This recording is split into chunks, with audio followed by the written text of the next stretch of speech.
On what grounds does France believe it can continue to impose leaders on us and make choices on our behalf? This must come to an end. And the emerging Africa, the African youth, the African elites, and the African diaspora all stand united in saying no, it cannot continue any longer. France's hypocrisy is evident and pervasive in daily life. Let's examine the cases of Mali and Chad as prime examples of this hypocrisy. In Chad, where the constitutional process has been interrupted, France applauded and its president visited to officially consecrate the new king's coronation ceremony. In Mali, where it is not the constitutional process that has been interrupted, but the transition process, France has condemned and even packed up its things to say that it is leaving Mali. That's hypocrisy. It's the double standard. It is the double language that France employs in its dealings with Africa. During our questioning of Mr. Jean-Yves Le Drian regarding the situation in Ivory Coast and France's decision to allow a third term, he provided a clear explanation. He stated that while he accepted the third term for Ouattara, he refuses it for Belarus. He emphasized that France has condemned the situation in Belarus and has actively encouraged the European Union to do the same.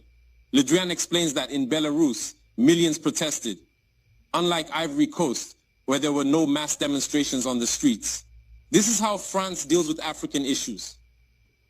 Personally, we expect absolutely nothing from France. We desire her to cease meddling in our matters so that the people of Senegal can exercise their freedom of choice rather than being influenced by France's selection of a candidate using the tactics we are aware of.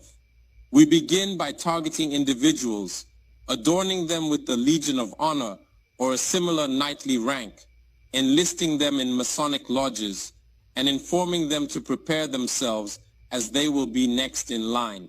Even the hypothesis that Macky Sall may not succeed, we know who is being prepared by France. This must come to an end. It will not occur in this manner any longer. Let's be clear. We have absolutely nothing against the French people.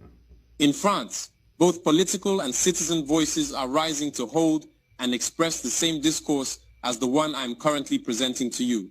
For example, the deputies, such as Mrs.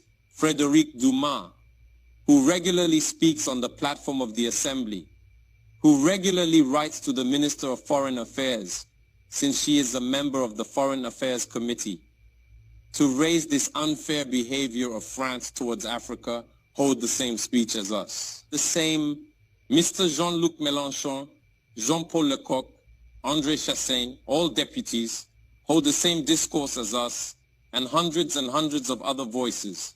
The NGOs, like other non-profit organizations, are doing remarkable work in the same direction.